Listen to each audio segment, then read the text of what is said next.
Be honest, have you ever opened Canva and thought, wait, where do I even start? If the Canva dashboard feels confusing, cluttered, or just too much, don't worry, you are not alone. Hi, I'm Saif, you are watching DigiWhisper. In this video, I will break down the Canva dashboard step by step, showing you exactly what every section does and how to use it like a pro, even if you are a complete beginner. By the end of this video, Canva won't feel scary anymore. Ready? Let's jump in. So now let's get familiar with Canva dashboard. First, log into here, click here and click, and now put your email and put your password, click the login. It will land you to the Canva dashboard. So this is basically Canva dashboard where you can get all of the things at once. So let's introduce the Canva dashboard. The first thing you see here is your design. So in the design tab, you will get all of the designs here. So now as a fresh Canva account, I don't have any design here. That is why it is blank. Otherwise, all of my design will be available here. And the second tab is for templates, where you can get all of the Canva templates. Let's say you want to make a presentation, you can click here to make presentation. You want to create an email template, you can click here to get email template. You want to create a logo, you can click here to start creating a logo. You can create business card clicking here. All of the templates are available here, and click here to get more. And the next, you can see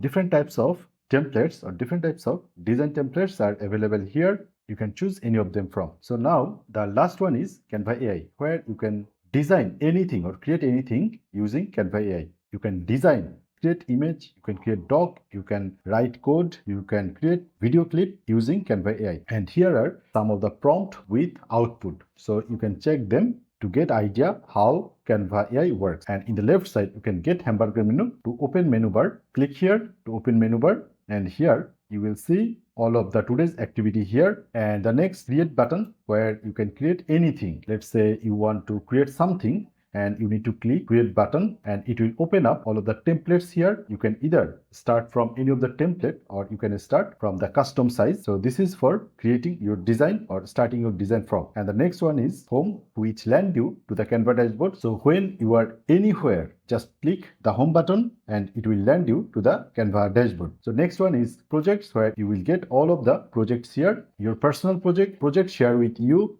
and your team, everything you will get here. And the next one is templates, which we already seen here. Actually, these templates and these templates are the same thing. And this Canva AI and this Canva AI are also same thing. You can click here to land the same page. And here we see another option that is called brand. Brand is for pro user. If you are a pro user, you can set up your brand elements here. Let's say your title, your different types of typography, your logo, your fonts, your color, and your different types of elements here you can set up as a pro user. But this is not available for a Canva free user. And the next one has three things. The first thing is apps. If you need something that doesn't work in Canva, you can click here to get your perfect app. It will give you extra features that are not available in Canva. That's all for now. Make sure to check the pinned comment and video description for all the useful links and resources. And if you want more beginner-friendly Canva tutorials like this, subscribe to the DigiWhisper channel.